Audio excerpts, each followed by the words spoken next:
அவரவர் விருப்பம். இது ஒரு ஜனநாயக இயக்கம். விரும்பியவோ வருவாங்க, விரும்பி போவாங்க. அதை போய் பேசிக்க வேண்டியதில்லை. இது ஒரு செய்தியா நீங்க ஒவ்வொரு முறையும் கேட்குறீங்க, நான் பதில் சொல்ல வேண்டியது. அதை விடுங்க, இது என் கட்சி பிரச்சனை. விருப்பம் இருந்தா இருக்கலாம். இது ஒரு ஜனநாயக இயக்கம், யாரும் வரலாம் போகலாம். நாங்க எடுத்து வைக்கிற கொள்கையில ஈடுபாடு இருக்குது, இது வரணும்னா வருவாங்க. இல்லை வேற ஒரு காரணம் இருக்குது போகணும்னா போவாங்க. அது போய் யார் கையிலையும் காலையும் விலங்கு போட்டு இடிச்சு பிடிச்சு நிறுத்துறது இது இயக்கம் இல்லை. அதை விட்டுருங்க. அது இப்போ கேட்குற இதை கேட்கும்போது எல்லாமே சிரிப்பாங்க. என் கட்சியில் இருக்க பிரச்சனை நாட்டுக்கு பிரச்சனையா?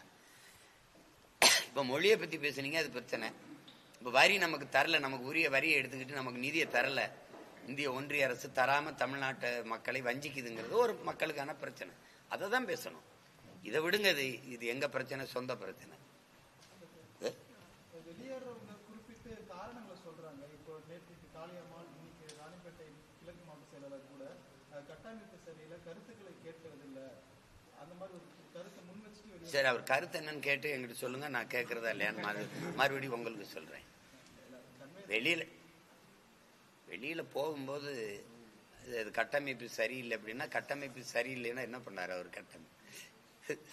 கட்டமைக்காம என்ன பண்ணாரு? போகும்போது ஏதாவது சொல்லிட்டு தானே. எந்த இலை தம்பி உதிரும் போது சலசலன்னு சத்தம் இல்லாம உதிருது? இல்ல, அருமையான கட்சிங்க, நல்ல கட்சி, சீமான் மாதிரி ஒரு தலைவர் கிடையாது அப்படின்னு சொன்னா அடுத்த வார்த்தை என்ன கேட்பீங்க? அப்ப எதுக்கு வெளியில வரான்னு கேட்பீங்க. சரியில்லைங்க அவன். ஏடா இவ்வளவு காலம் சரியா இருந்தது இப்ப சரியில்லை அப்படின்னா தெரியுமா உங்களுக்கு? கப்பல்ல பொண்ணு வருது, எனக்கு ஒண்ணு எங்க அப்பாவுக்கு ஒண்ணுங்கிறான். இல்ல காசுக்குன்னு வேணாம் எங்க அப்பாவுக்கு வயசாயிருச்சு, நான் சின்ன பையங்கிறான். இது மாதிரி அது இருக்கிற வரை இருக்கிறது. ஏட்டல் என்ன சீச்சி இந்த பழம் புளிக்கும்ங்கிறது அது ஒரு கோட்பாடா? இது வெளியில போறவங்க எதையாவது சொல்லிட்டு தான் போவாங்க, அதை பொருட்படுத்த முடியாது. இந்த மும்மொழி கொள்கை விவகாரத்துல கடந்த வாரம் அண்ணாமலை பேட்டி கொடுத்தது பார்த்துருக்கோம். ஒரு பக்கம் தமிழகத்தில் பல கட்சிகள் இந்திய திணிப்பை எதிர்த்துட்டு இருக்காங்க. ஆனா அவர் தேடி பிடிச்சு ஒவ்வொரு பார்ட்டி ஒவ்வொரு இவங்க இங்கிலீஷ் ஸ்கூல் நடத்துறாங்க, இவங்க பிரைவேட் ஸ்கூல் நடத்துறாங்கன்ற அந்த அது எப்படியோ. ஆனால் இந்த இந்தியை வலுக்கட்டாயமா திரிக்கிற போக்கை இந்த ஆட்சியாளர்கள் நிறுத்தணும். பல போராட்டங்கள் இந்த நிலத்துல நிகழ்ந்திருக்குது. மற்ற மாநிலங்கள் ஏற்குதுங்கிறதுக்காக நான் ஏற்கணும்னு சொல்ல முடியாது. மற்ற மாநிலங்களை விட நான் அதிகமா வரி கட்டுறேன், அது கேட்டியா நீ? அதுக்கு ஏதாவது ஏன் மற்ற மாநிலங்கள் கட்டுறதை விட அதிகமா கட்டுறீங்கன்னு நீங்க கேட்குறீங்களா? அப்படி ஒன்றும் இல்லை. அப்படி ஒன்றும் இல்லை. அப்ப நீங்க அதை புரிஞ்சுக்கணும். இப்போ நீங்க காவிரியில தண்ணி தர மறுக்குது அந்த மாநிலம், ஆனால் நான் என் வளத்தை எந்த மாநிலத்துக்கும் தர மறுக்கலையே, அப்பதெல்லாம் நீ ஏன் மறுக்கலைன்னு கேட்பீங்களா? அப்படி பார்க்கக்கூடாது. இதை கட்டாயமாக திணிச்சு அதை கற்க வச்ச நிலைமை கொண்டு வந்தது நீங்க தான். இதெல்லாம் தனியார் பள்ளிகள். தனியார் பள்ளிகள்ல ஆங்கிலம் இந்தி கற்கிற வாய்ப்பு இருந்தா தான் பிள்ளைகளை சேர்க்கிறாங்க. அது ஒரு உளவியலா ஒரு நோயாக்கிட்டீங்க. அதனால அவர் வழி இல்லாம எல்லா தனியார் பள்ளியிலும் இந்தி சேர்ந்துருச்சு. அங்க தமிழை எடுத்துட்டாங்க. நீங்க பொது புத்தியில எங்களுக்கு என்ன பண்ணிட்டீங்க? தமிழ் படிச்சா ஒன்னத்துக்கு ஆகாது, அது பிச்சை எடுக்க கூட பயன்படாதுன்னு பேசி எங்க மனநிலையை இப்படி தயார் பண்ணிட்டீங்க. தமிழ்னு சாவாங்க, இங்க தமிழ் ஒரு பழமை. இதெல்லாம் ஒரு நீண்ட காலமா பேசி பேசி ஒரு உளவியலா ஒரு குற்ற உணர்ச்சியை தள்ளி எங்களை வீழ்த்திட்டீங்க. அதனால என்ன சொல்றாரு? அதனால எல்லாரும் இந்தி படிங்கிறாரா?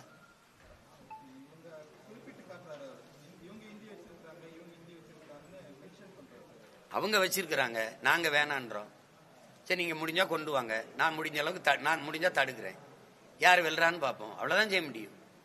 அவர் தான் சொல்றாரு, நீங்க எல்லாரும் ஒன்னா இருங்க, இந்தி வேணுங்கிறவங்க நாங்க கொண்டு வரணும். கொண்டு வந்து காட்டு.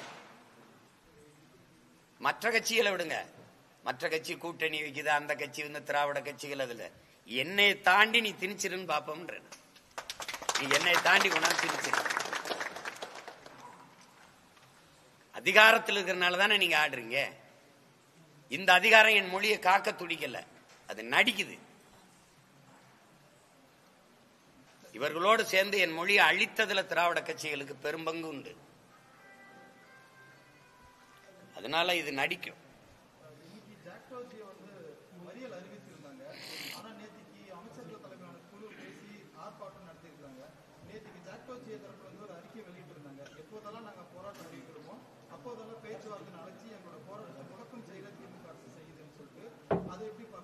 அதுக்கு ஏன் சாக்டேஜ் இடம் கொடுக்கணுங்கிற? உங்களுக்கு பயிற்சி இருக்குல்ல, அனுபவம் இருக்குல்ல. ஒவ்வொரு முறையும் இந்த போராட வரும்போது ஒரு நியாயமான கோரிக்கை முன் வச்சு போராட வரும்போது அரசு கூப்பிட்டு இப்படி மச்சம் பண்ணி இப்படி பேச்சுவார்த்தை நடத்தி அதை மழுங்கடிக்குதுன்னு தெரியும் போது அப்புறம் ஏன் அதை அந்த போராட்டத்தின் வீரியத்தை குறைச்சிக்கணும்? தம்பி ஒரு முறை சொல்லுது, சரி விட்டுருச்சு, இன்னொரு முறை நம்பி பார்க்கலாம்னு நம்புறீங்க, சரி பரவாயில்ல, திரும்ப திரும்ப அதே செய்துன்னா அதையும் வந்து சொல்லிட்டு இருந்தீங்கன்னா அப்படி இருக்கிற வரை ஏமாற்றுவன் இருப்பான்ல. நீ இதே வட்டம் சொல்லிட்டு இருக்க, அவனை நம்ப முடியாதுன்னு சொல்லி போராட்டத்தை தீவிரப்படுத்தணுமே ஒழிய அப்புறம் எங்க போராட்டத்தை மல்கடிக்குதுன்னு வெளியில வந்து பேசுறது எப்படி? அது ஏற்கிறது அல்ல. அது போராட்டத்திற்கான அழகும் இல்ல, அர்த்தமும் இல்லை. அது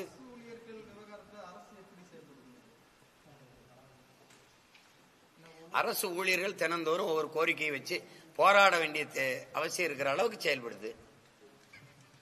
வேற எப்படி செயல்படுதுக்கிறீங்க? அரசு ஊழியர்களுக்கு எந்த துறையில எந்த தளத்துல பிரச்சனை இல்லைன்னு மட்டும் சொல்லுங்க. டாஸ்மார்க் ஒண்ணுதான் சரியா போயிட்டு இருந்துச்சு, அந்த ஊழியர்களுக்கும் பிரச்சனை வந்து அவர் பணி நிரந்தரம் கேட்டு போராட ஆரம்பிச்சுட்டாங்க. பார்த்திருப்பீங்க, எல்லா தளங்கள்லயும் பிரச்சனை இருக்குது. எந்த துறையில பிரச்சனை இல்லைன்னு சொல்லுங்க.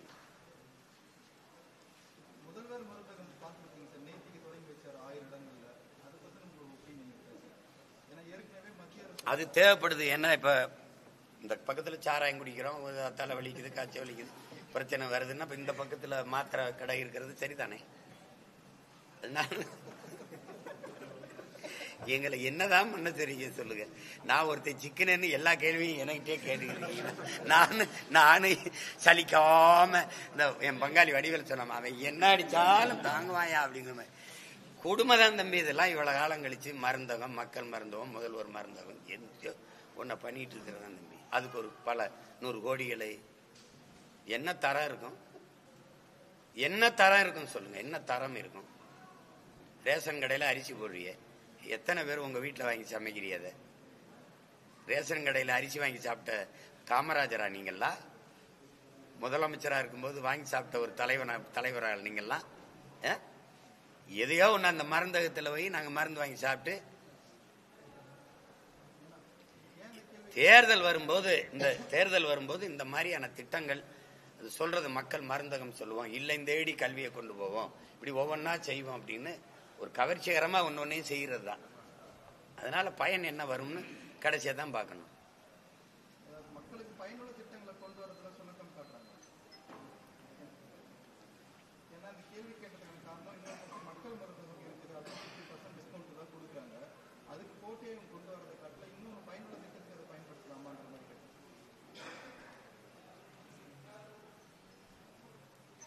மக்களுக்கு உளவியலா பெரிய மருந்தகங்கள் இங்க பாருங்க. இந்த மாதிரி மருந்தகங்களை ரொம்ப அடித்தட்டில் இருக்கிற ரொம்ப உழைக்கும் மக்கள், ரொம்ப ஏழ்மை வறுமையில் இருக்கிற மக்கள் தான் அரசு மருத்துவமனைக்கு போறதும் இந்த மாதிரி மருந்தகங்களை வாங்கிக்கிறதும் இருக்கு. உங்களுக்கு தெரியுது நினைக்கிறேன். மற்றதெல்லாம் மிகப்பெரிய மருத்துவமனைகள், அந்த மருத்துவமனைகள் வளாகத்திலே இருக்கிற மருந்தகங்களே மருந்துகளை பெற்றுக்கிறதா இருக்கு. இது மக்கள்கிட்ட இருந்து வாக்கை பறிக்கிறதுக்கான, மக்களின் நலன் சார்ந்த திட்டம் போல காட்டி வாக்கை பறிக்கிறதுக்கான ஒரு செயல் திட்டம் தானே ஒழிய உண்மையிலேயே மக்கள் நலன் சார்ந்த திட்டம் இல்லை. என்னையை பொறுத்த வரைக்கும் நோயை உருவாக்கிட்டு பிறகு மருந்து கொடுக்குறேன் மாத்திரை கொடுக்கறது இல்லாம நோய் இல்லாத ஒரு சமூகத்தை உருவாக்குவது அது எப்படின்னு பார்க்கணும். எதன் பொருட்டு நோய்கள் வருது? விளங்குதுல? அதை நோக்கிதான் நீங்க நகர்த்தணும். அதை நோக்கி தூய குடிநீர் கிடைக்க, சுவாசிக்க நல்ல காற்று கிடைக்க, நஞ்சில்லாத உணவு கிடைக்க, அதை தானே பார்க்கணும். நீங்க நாடையே குப்பமேடாக்கிட்டு கொசு கடிக்குது, டெங்கு வருதுன்னா இது மாதிரி ஒரு பைத்தியக்காரத்தனம் எதுவும் இல்லை. நீங்க அதை நோக்கித்தான் போகணும். நீங்க வந்ததுக்கு பிறகு வருமுன் காப்போம்ன்றீங்க. நோய் நாடி முதல் நாடின்னு நம்ம அப்ப இருந்து நம்ம மறை போதிக்குது. நீங்க முதல்ல நீங்க இந்த இந்த இதெல்லாம் நடக்கிறதுக்கான காரணம் என்னன்னு பார்த்தா அதை களையிறதுதான் சரியான தீர்வா இருக்க முடியுமே ஒழிய உயிரோடு இருக்கும்போது சாப்பாடு தராம செத்த பிறகு பால் ஊத்தி பயன் இருக்கு. பசிக்கு சோறு போடாம செத்த பிறகு அவனுக்கு பால் ஊத்தி பயன் இருக்கு. அது மாதிரி அந்த காரணிகளை கண்டுபிடித்து அதை களையணும். அதை விட்டுட்டு நோய்க்கு நான் மருந்து தரேன் மாத்திரை தரேன். சரி, இவ்வளவு காலம் இவ்வளவு காலமா யாருக்கும் நோய் இல்லையா? 6 மாசத்துல தேர்தல் வரப்போகும்போதுதான் நோய் வருதா தம்பி? நான் உங்களுக்கு கேள்வி கேட்கிறேன்னே சொல்ல. ஆட்சிக்கு வந்து ரொம்ப நாளா இருக்குது நோய், இப்ப மட்டும் இந்த மருந்தகம் தேவைப்படுதா? இதுக்கு முன்னாடி எல்லாம் நோய் யாருக்கு இல்லையா தம்பி?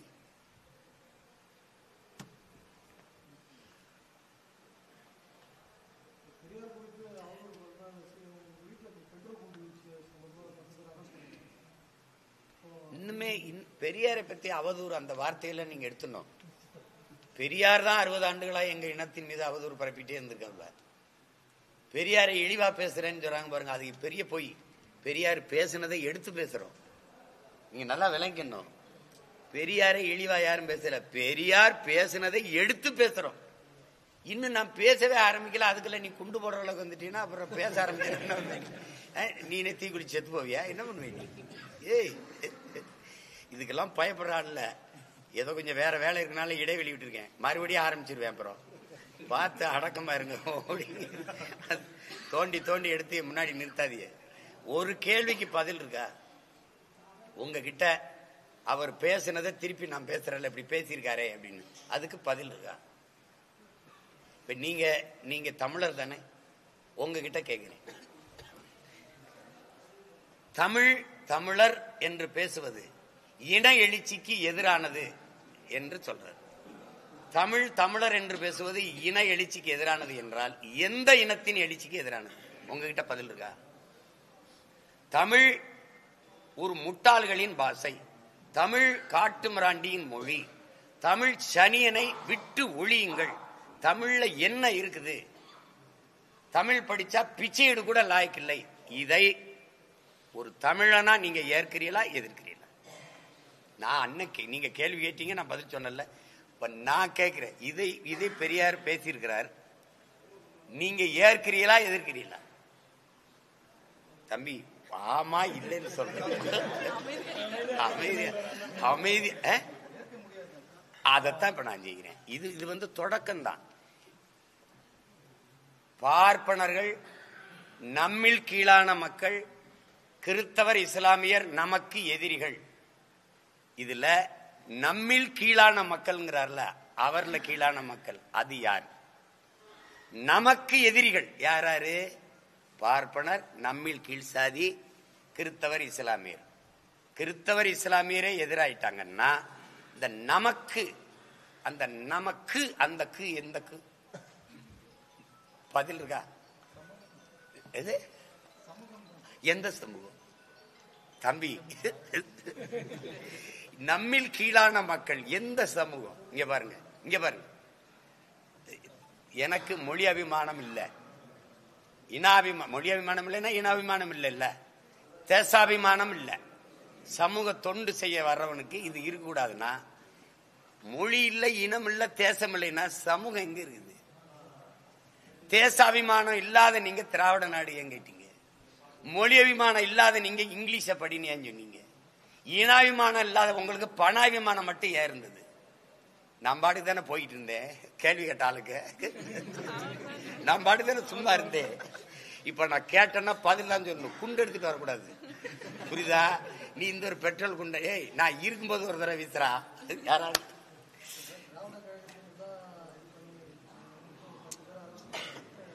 சரி விடுங்க, அதெல்லாம் சும்மா. 2026 தேர்தல் நோக்கி பல கட்சிகள் அதுக்கான வேகத்தை முன்னெடுத்துட்டாங்க. அதிமுக சமீபத்தில் வலுவான கூட்டணி அமைச்சர் சொல்லியிருக்காங்க. நாம் தமிழர் கட்சி எந்த மாதிரி? நான் தான் வந்து பெரிய கூட்டணிக்கு பேசிக்கிட்டு இருக்கேன், ட்ரம்போட பேசிக்கிட்டு இருக்கேன். தம்பி ரொம்ப முன்னாடியே வேலையை ஆரம்பிச்சு போயிட்டு இருக்கோம். அந்த வேலை தான் இப்ப இங்க சந்திப்பு, இப்ப வேலூர், கிருஷ்ணகிரி, தருமபுரி, சேலம், ஒரு 5 நாள் பயணம் சுத்திட்டே இருப்பேன்.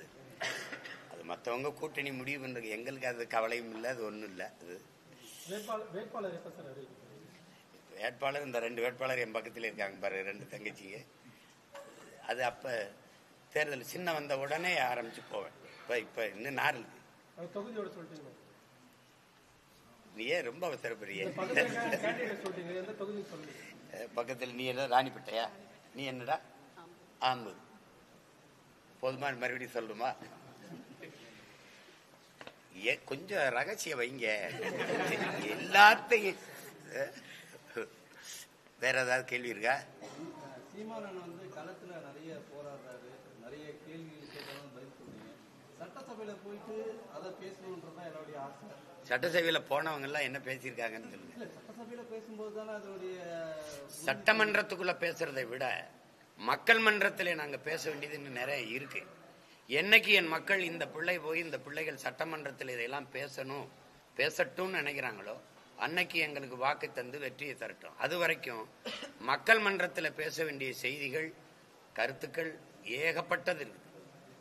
அதுல என் மக்கள் அதுல முழு இதெல்லாம் சரியா இவ்வளவு பிரச்சனை இருக்குன்னு தெரியாம புலம்பிக் கொண்டே இருக்கிற மக்களா இருக்காங்க. இது காரணம் என்ன, இது எப்படி களைவதுன்னு தெரியாம நான் போய் இப்படி கூட்டணி இப்ப நீங்க எப்படி சொல்றீங்கன்னா நான் போக மாட்டேன்னு சொல்ற மாதிரி சொல்றீங்க. அனுப்புனா போவேன், நாங்க எல்லாருமே பேசுவோம். ஆனா அது வரைக்கும் களத்துலதான் நிக்க முடியும். கூட்டணி வச்சு போய் அங்க சட்டசபையில கூட்டணி வச்சு போனவங்க என்ன பேசியிருக்காங்கன்னு சொல்லுங்க, என்னவா இயங்குறாங்கன்னு சொல்லுங்க. கூட்டணி வச்சு போய் எந்த கட்சி ஆட்சியோட போய் கூட்டணி வச்சு போறது, அப்புறம் எந்த கட்சியை எதிர்த்து பேசுவது.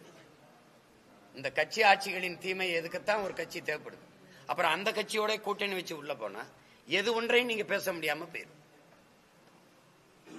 உங்களுக்கு விளங்குதுன்னு நினைக்கிறேன். நிறைய சான்று சொல்ல முடியும். மேல் பாதியில கோயிலுக்குள்ள நுழைய விடல, பேசவங்களால முடியல. வேங்கவேல ஒரு தீர்வை எட்டவே முடியல, பேசவங்களால முடியல. அண்ணா பல்கலைக்கழகத்தில் நடந்ததுக்கு பேசி ஒரு தீர்வு கொண்டு வரவே முடியல. இன்னைக்கு வரைக்கும் ஆங்ஸ்டாங் படுகொலைக்கு 3 பேரை சுட்டாங்க. ஏன் சுட்டாங்க, அந்த குற்றத்தில் அவனுக்கு என்ன மாதிரி சம்பந்தம், எதுக்காக சுட்டுக் கொள்ள வேண்டிய எந்த கேள்வியும் நீங்க எழுப்பவே முடியல. மக்கள் பிரச்சனையில கூட எடுத்து போய் பேச முடியல. அப்புறம் அது எதுக்கு அங்க போய் உட்காந்து என்ன மேசை தட்டாட்டி என்ன, இங்க இருந்து சாணியவா தட்டி 2 எர்ராட்டியா தட்டலாம். அதுக்கு எதுக்கு அது அது அது அதை செய்ய நான் வரல. அதனால இந்த கேள்வியை நான் நிராகரிக்கிறேன். வேற ஏய் நீங்க என்ன பத்திரிகையாளர் தான் கேட்க, வேற அவ்வளவுதானே.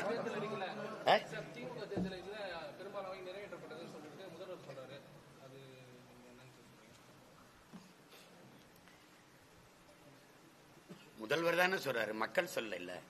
ஒரு அம்மா அந்த காணொலியில பேசியிருக்காங்க, நீங்க பார்த்திருப்பீங்கன்னு நினைக்கிறேன். ஒரு திட்டம் 10 திட்டத்தையாவது அவங்க கூட 10 கேட்கிறாங்க, நான் 8 தான் கேட்கிறேன். எது ஒன்றை நிறைவேற்றிருக்காங்க? நீங்க மக்கள்ல ஒருவரா இருந்தா ஒண்ணு சொல்லுங்க, இது நிறைவேற்றிருக்காங்க. கூட்டுறவு கடன் தள்ளுபடி, நீட்டு எல்லாம் சொன்னாங்க. கேஸ் சிலிண்டருக்கு எரிகாற்று உருளைக்கு 100 ரூபாய் குறைக்கிறது, மின் கட்டணம் உயராது, மாதம் ஒரு தடவை அந்த கட்டணத்தை நாங்க கணக்கெடுப்போம்னு ரீடிங். அது இல்ல. சொத்து வரி உயராதுன்னாங்க, சொத்து வரி உயருது. இப்ப ஈரோடு தேர்தல், கிழக்கு தேர்தல் முடிஞ்ச உடனே 6 விழுக்காடு வரியை உயர்த்திருக்காரு, சொத்து மாநகராட்சி வரி ஈரோடுல. தேர்தலுக்கு முன்னாடி நேர்மையான துணி உள்ளவர் இருந்தா தேர்தலுக்கு முன்னாடியிலே ஏற்றிருக்கணும். தேர்தலில் வெற்றி பெற்ற அடுத்த ஒரு வாரத்தில் நீங்க அதை கொண்டு வந்தீங்கன்னா அப்படி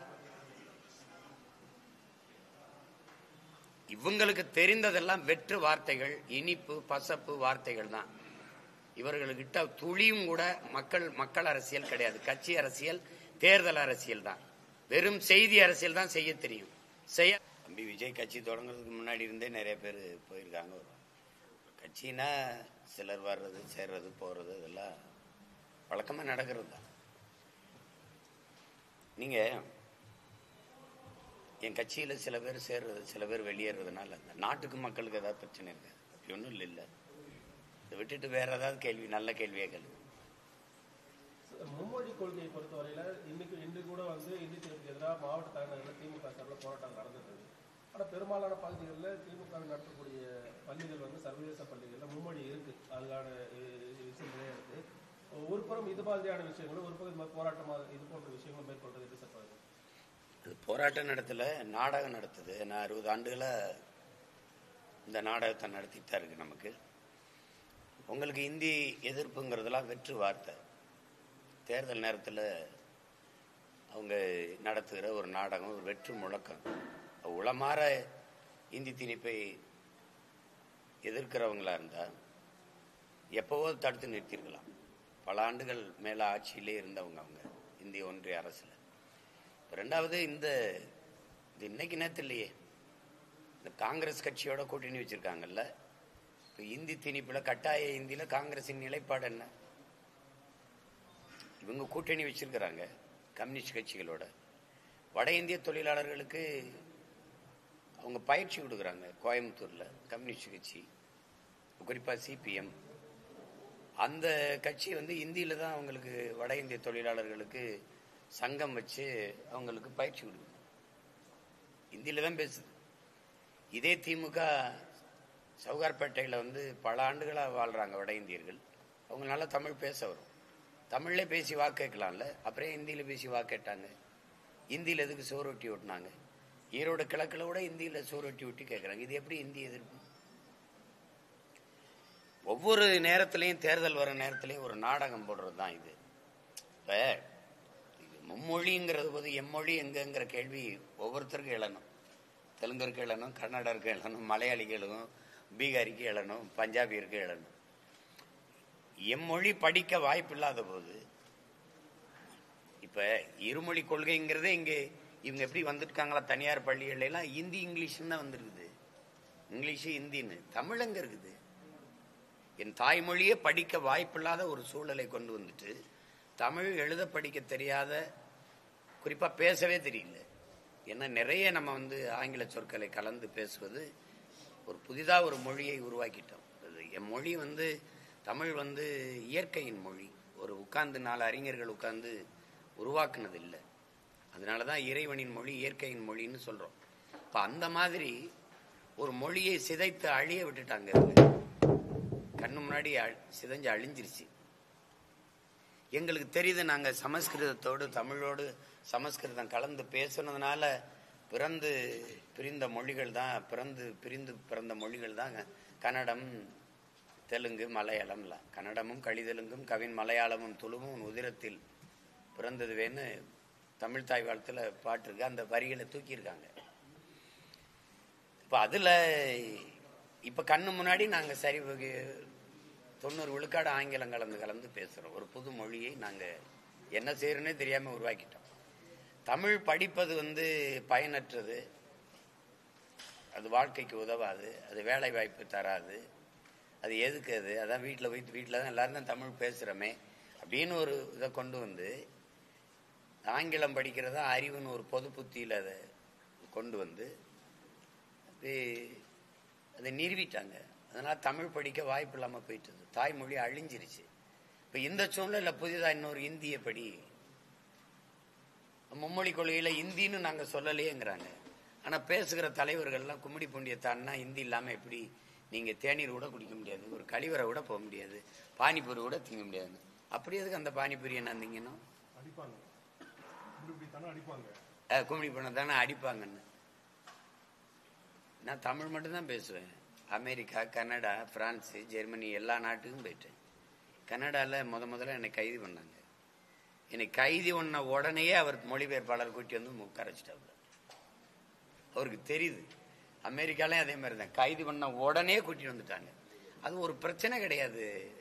இதை போய் ஒரு இதா வச்சுக்கிட்டு இது இந்தி பேசுற மக்களினுடைய நாடு தான் இது அப்படிங்கிற மாதிரி ஒரு உருவாக்கத்தை உருவாக்கி இந்தி பேசலன்னா நீ இந்தியனே இல்லை, இந்த நாட்டை விட்டு வெளியில போங்கிறதெல்லாம் பெரிய கொடுமை. இதெல்லாம் வேடிக்கை சிரிச்சுக்கிற வேண்டியது இருக்கு. இதெல்லாம் இந்த நாட்டை கூறு போட்டு துண்டாடுகிற ஒரு கொடிய முயற்சியா தான் நான் பார்க்கிறேன். அதை கைவிடணும் ஆட்சியாளர்கள். இந்த நாட்டில் பல்வேறு மொழி பேசக்கூடிய மக்கள் வாழுகிறார்கள். அவர்கள் மொழியெல்லாம் அங்கீகரிக்கப்படணும். 22 மொழிகளும் ஆட்சி மொழி ஆகணும். மும்மொழியை தூக்கி பன்மொழி பயிலுகன்னு கொண்டு வரணும். எந்த மொழி உங்களுக்கு விருப்பமா இருக்கோ பயின்றுங்கன்னு ஒரு வாய்ப்பை ஏற்படுத்தி கொடுக்கணும்.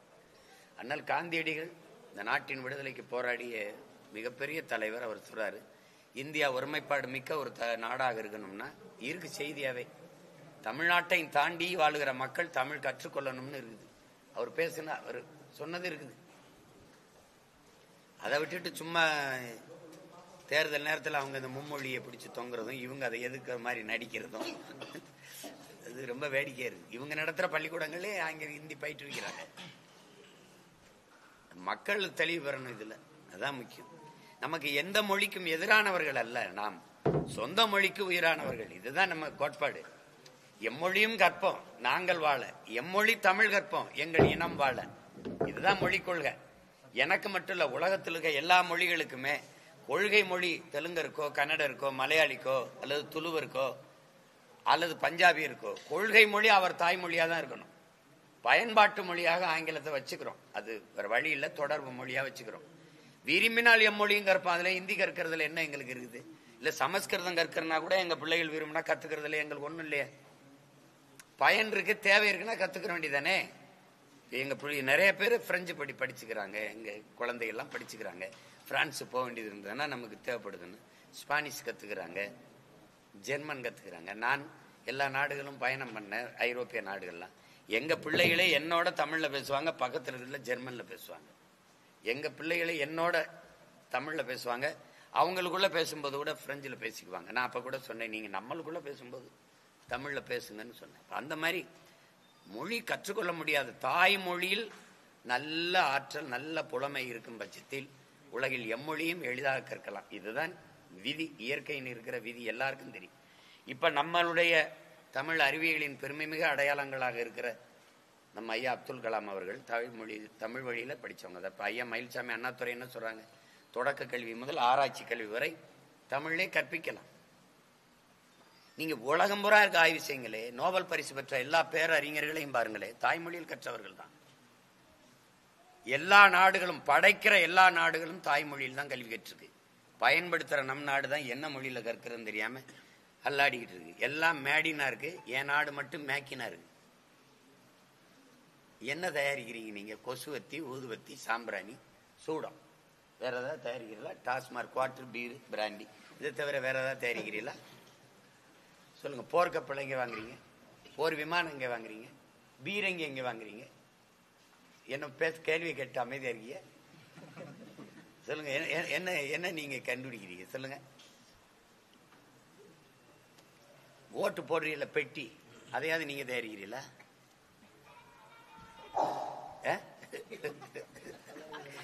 என்ன தேவை ஒண்ணு பேசிட்டு அலையிறது தான்.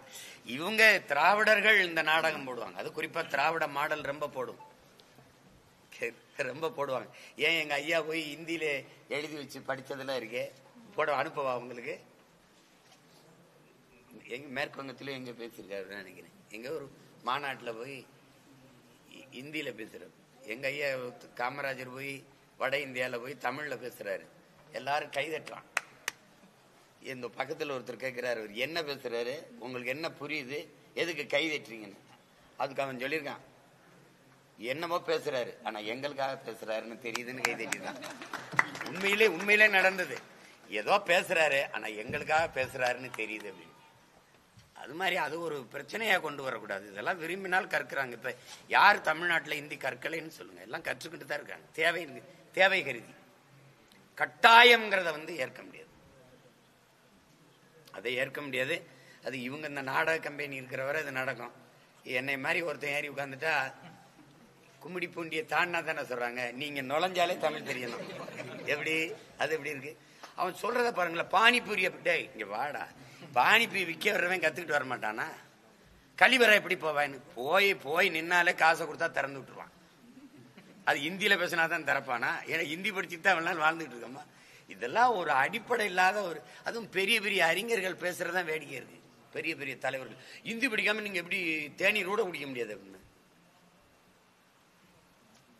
சரி, ஏதோ அவங்க அதிகாரத்தில் இருக்கிறாங்க, அவங்க திணிக்கிறாங்க. இங்க அதிகாரத்தில் இருக்கிறாங்க, நடிக்கிறாங்க. நாங்க எப்படியாவது எங்க மொழியை காப்பாற்ற துடிக்கிறோம். இவ்வளவுதான் நடந்துகிட்டு இருக்கு. வேற ஏதாவது மும்மொழி கொள்கை பற்றின புரிதல் முதல்ல பாஜகவினருக்கே இல்லைன்னு நினைக்கிறீங்க? ஏன்னா மூன்றாவது மொழி அவங்களுக்கு மொழியை பத்தியே புரிதல் கிடையாது. அப்புறம் மும்மொழி முதல்ல இந்திங்கிறது எப்ப உருவாச்சு? இந்தியில வட இந்தியால எல்லாருமே இந்தி தான் பேசுறாங்கல்ல. சொல்லுங்க. கர்நாடகால மகாராஷ்டிரால இருந்து வந்த பேருந்துல அந்த நடத்துனர் கன்னடத்துல பேசுறேன்னு தானே பேருந்து அடிச்சு நொறுக்குனா. நான் நாகரிகங்கிறது ஆகப்பெரிய ஜனநாயகவாதினால நொறுக்காம இருக்கேன்.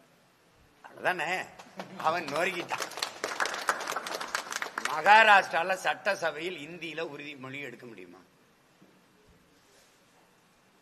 உங்களுக்கு தெரியுமா?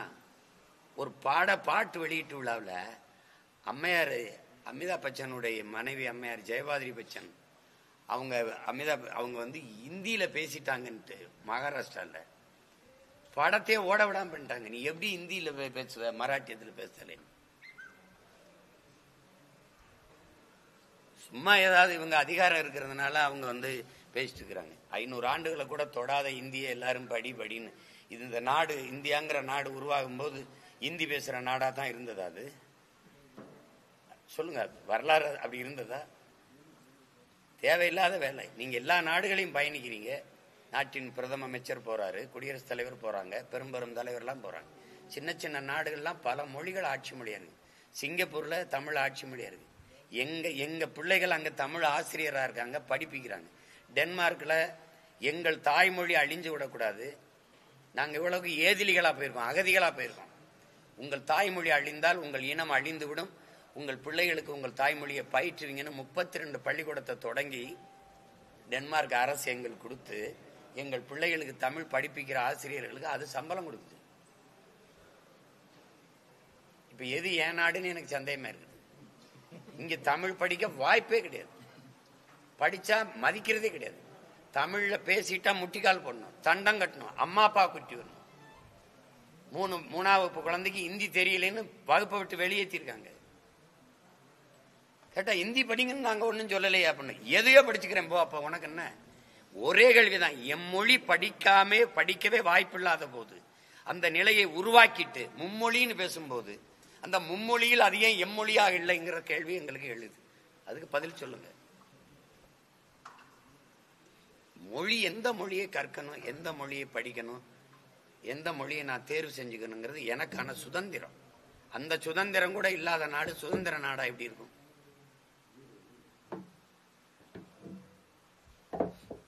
வேற இன்னைக்கு காலையில ஒரே நாள்ல 2 மாவட்டங்கள்ல பள்ளிகளை படிக்கிற சிறுமிகளுக்கு ஆசிரியரே பாலியல் கொலை கைதான சம்பவம் நடந்தது.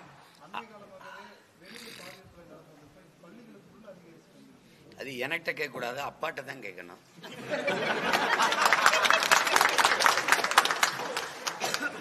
அப்பான்னு வார்த்தையில போட்டு என்ன இருக்குது சொல்லுங்க. இதுவரைக்கும் இந்த மாதிரி செய்திகளை நீங்க கேள்விப்பட்டீங்கன்னா 2 தான் வெளியில தெரிஞ்சிருக்கு.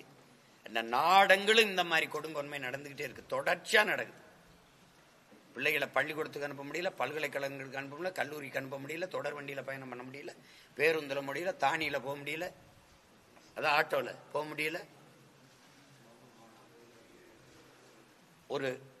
இது எப்படி ஆயிடுச்சுன்னா ஒரு போதைகளின் நிலம் ஆயிடுச்சு. இது ஒரு அறம் சார்ந்த, ஒரு ஒழுக்கம் சார்ந்த நாடாக இருந்த, ஒரு நீதி சார்ந்த நாடாக இருந்த இந்த நிலம் முழுக்க போதைகளின் களமாக நிலமாக மாறிடுச்சு. இது திரவ வழி இல்ல, மாத்திரை வடிவா, அஞ்சல் தலை வடிவில், பல்வேறு வடிவில் இது போதைகள் வந்து அந்த இன்சுவை கட்டி இருக்கிற சாக்லேட் அது மாதிரி பள்ளிக்கூடத்து கல்லூரி வளாகங்களுக்கு முன்னாடி அந்த இதுல என்னுடைய தங்கைகள் தம்பிகள் ஆசிரியராக இருக்கிற பள்ளிக்கூடங்கள்ல எல்லா பிள்ளைகளையுமே அந்த சாக்லேட்டை பயன்படுத்தி வந்து மயக்கத்திலே உட்கார்ந்து இருக்குதுங்க. ஒன்னும் சொல்ல முடியல. பெற்றோர்கள்ட்ட கண்டிச்சா பிள்ளைகளை, ஏன் பிள்ளைய கண்டிக்க நீங்க யாருன்னு பெற்றோர்கள் கேட்கிற அளவுக்கு இருக்குதான் சூழல். இது உண்மையிலே தமிழக முதல்வர் அப்பா வாங்கணும்னா இந்த கொடும் செயல்களை எல்லாம் தடுக்கிற அளவிற்கு ஒரு ஆட்சியை செய்யணும். அப்பதான் உண்மையிலே உளமாற இந்த மக்கள் அப்பான்னு சொல்ற அந்த உணர்வு வரும். சும்மா பேர்ல வச்சுக்கிட்டு இந்த பிராண்ட் மாஸ்டர்கள், அந்த பிராண்டிங் பண்றவனை கூட்டி வந்துட்டு இந்த ஆட் பிலிமுக்கு இது ஸ்கிரிப்ட் பண்ணி கொடுப்பான். இந்த இப்படி பண்ணா அப்படி பண்ணோம். இந்த மாடல் தானே, அவரு மாடல் தானே, திராவிட மாடல்ல அவர் ஒரு மாடல். இந்த பேஸ்ட்டுக்கு ஒரு மாடல் வந்து நடிப்பாரு, அப்புறம் சோப்புக்கு நடிப்பாரு, எண்ணெய்க்கு நடிப்பாரு. அது மாதிரி இவர் ஆட்சிக்கு நடிச்சுக்கிட்டு இருக்காரு. திராவிட மாடல் ஆட்சி தான் அப்படின்னு. அதுல இந்த பிராண்டிங்ல வந்து அப்பா பிராண்டிங். இப்போ கொடுமை இதெல்லாம். நாடெங்கிலும் பள்ளிக்கூடம் திறந்து படிக்க வச்ச எங்க தாத்தனையே மக்கள் அப்பான்னு சொல்லல, காமராஜரையே ஐயான்னு கூப்பிட்டு போயிட்டாங்க. நாடெங்கிலும் கடையை திறந்து குடிக்க வச்சவங்களை அப்பா அப்பான்னு கும்பிடுனா மயக்கத்துல அப்பா தலை சுத்துதப்பா அப்படிதான் சொல்ல முடியும். வேற என்ன சொல்ல முடியும் சொல்லுங்க. மும்மொழி கொள்கை விவகாரத்துல மாநில அரசு வந்து மத்திய அரசு கிட்ட ஈகோ பாக்குது, இதனால மக்கள் தான் பாதிக்கிறாங்க. தமிழ் இங்க என்ன ஈகோ? அது எங்க அம்மா தமிழ் இசை சொல்றதா வேடிக்கையா இருக்கு. பேரு தமிழ் இசைன்னு வச்சுட்டு, ஆமா சொல்லின் ஒரு சொல்லின் செல்வர அவ்வளவு பெரிய இலக்கிய பேச்சாளர் எங்க ஐயா குமரி ஆனந்தன், அவருடைய அன்பு மகள், தமிழ் இசைன்னு பேர் வச்சுக்கிட்டு அவங்க மனச்சான்றுக்கே நம்ம இதை விட்டுருவோம். நம் தாய்மொழியை படிக்கிற வாய்ப்பு தமிழர் தாய் நிலத்தில் இருக்கா? தாய்மொழியில் எழுத படிக்கிற ஆற்றல் நம் பிள்ளைகளுக்கு இருக்கா? ராமாயணத்தை இந்தியில படிக்க வைக்கிறீங்க. எங்க கம்பனை விட அந்த கம்பராமாயணத்தை அவன் எழுந்ததை விட இலக்கிய சுவையோடு யாராவது எழுதிட முடியுமா? எதுக்கு இதெல்லாம் இந்த கொடுமையை போய் பேசிட்டு இருக்கணும்? இதுல என்ன ஈகோ பாக்குது? அது தமிழ்நாட்டுக்கு எந்த தத்துவ நிலைப்பாட்டிலையும் உறுதிப்பாடு கிடையாது, உறுதி கிடையாது. சும்மா அது பேசும். தேர்தல் நேரத்தில் இப்ப எங்களை போன்றவர்கள் எதிர்த்து கடுமையா சண்டை போடுவோம். இந்தியை ஆமோதிக்க முடியாது. புதிய கல்விக் கொள்கை எதுக்குற மாதிரி ஒரு நாடகம். புதிய கல்விக் கொள்கையை ஏற்றுச்சு, தமிழ்நாடு அரசு ஏற்றுச்சு, செயல்படுத்திருச்சு, வெவ்வேறு பேர்ல. அதுல இப்ப மும்மொழி கொள்கையை அவங்க தீவிரப்படுத்தும் போது இது எதிர்க்கிற மாதிரி ஒரு நாடகத்தை போட்டுக்கிட்டு எங்க இல்ல இந்தி? எங்க இல்ல? கட்சிக்காரன் ஏறி இந்தி அழிக்க போறேன்னு போயிட்டு இங்கிலீஷ் அழிச்சுக்கிட்டு இருக்கான். கீழே இருக்க இங்கிலீஷ பாருங்க, இருக்கு விலைவெளியில. இந்தி எது இங்கிலீஷ் எதுன்னே தெரியல. ஏதோ ஒண்ணு நடக்குது. கடைசியா மொழியில வந்துருச்சு. இப்ப மறுபடியும் 1935 எங்க தாத்தா நடராஜன் செத்த காலத்துக்கு திரும்ப வேண்டியது இருக்கு. நாங்க தேவையில்லாத சிக்கலை இந்த ஆட்சியாளர்கள் உருவாக்குறாங்க. மொழி என்பது ஒவ்வொரு குடிமகனின் விருப்பம். அவன் எந்த மொழியும் கற்பான், அவன் விருப்பம். அது உணவு, உடை, மொழி இதெல்லாம் அவன் வாழ்விடம் தீர்மானிக்கும். நான் மகாராஷ்டிரால வாழ்ந்தேன்னா கத்துக்க போறேன், டெல்லியில இருந்தேன்னா கத்துக்க போறேன், பஞ்சாப் போனா கத்துக்க போறேன், தேவைன்னா கத்துக்க போறேன். கட்டாயமா நீ படிச்சே ஆகணும். இந்தியாவின் தேசிய மொழி நேஷனல் லாங்குவேஜ்னா அப்ப ஏன் லாங்குவேஜ் என்ன ஆகுறது? இந்தியா ஒரு நேஷனே இல்லைங்கிற அப்புறம் லாங்குவேஜ் வேற வருது. அது அப்ப ஏன் நேஷன் என்ன ஆகுறது? ஒரு போன வாரம் சொல்லியிருக்கிற முதல்வர் மாநில அரசு அந்த நிதி ஒதுக்காதனால, மத்திய அரசு நிதி ஒதுக்காதனால மாநில அரசு ஏன் உங்களுக்கு வரி செலுத்தக்கூடாது அப்படின்னு சொல்றதுக்கு ஒரு நொடி ஆகும். இன்னும் பரிசீலனையில தான் இருக்காப்ல, முடிவெடுக்கல. சொல்லுவாங்க அவங்க. அது அந்த மாதிரி கடுமையான போராட்டங்களை எல்லாம் செய்து அதை தடுக்க மாட்டாங்க, அந்த நிதியை பெற மாட்டாங்க. நம்ம கிட்ட புலம்புவாங்க, எங்களுக்கு நிதி தரல, நாங்க என்ன செய்ய முடியும், நாங்க என்ன செய்ய முடியும், என்ன செய்ய முடியும் அப்படிம்பாங்க. புலம்பிக் கொண்டிருக்கிறதுக்கு ஒரு அதிகாரம் எதுக்கு சொல்லுங்க? 40 நாடாளுமன்ற உறுப்பினர்கள் எதற்கு? இவ்வளவு வலிமை மிக்க அதிகாரம் எதுக்கு? எனக்கு தரல, நான் என்ன செய்யறதுன்னு கேட்கறதுக்கு எதுக்கு ஒரு ஆட்சி? எதுக்கு அதுக்கு ஒரு அதிகாரம்?